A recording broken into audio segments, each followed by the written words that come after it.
Bakit dapat harangin ang impeachment trial laban kay Sara Duterte sa Senado? Tara, mga ka-DDS, samahan niyo akong imulat ang mata ng mga kamping, loyalista, mga kabataan, at lalong-lalo na sa mga matatanda. Simplihan lang natin.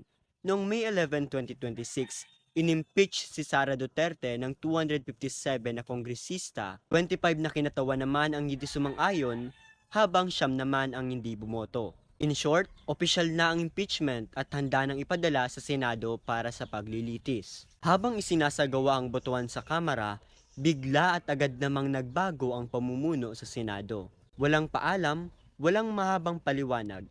Forthwith, nagkaroon ng agarang pagbabago. At bigla ring sumipot ang ating idolo na si Senator Bato de la Rosa upang suportahan ang nasabing pagbabago at upang makadagdag sa boto. Kaya naman mga ka-DDS, huwag tayong mag-aalala dahil hawak natin ang Senado.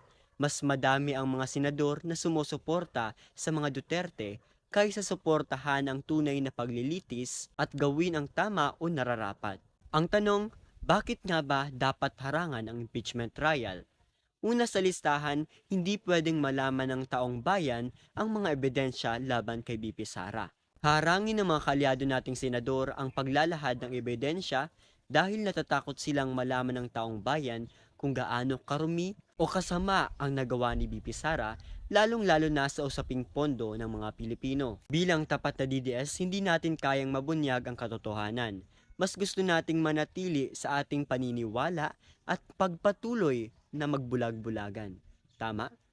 Mas gusto nating magbulag-bulagan sa mga bagay na dapat talaga nating itinatanong. Dahil kung wala naman talagang kasalanan si BP Sara, handa siyang magpasailalim sa paglilitis at hindi siya magdadalawang isip na dumalo sa mga pagdinig upang linisin ang kanyang pangalan. Pangalawa, ang paglilitis ay magbubunyag ng katotohanan na maaring magpabago sa pananaw ng marami.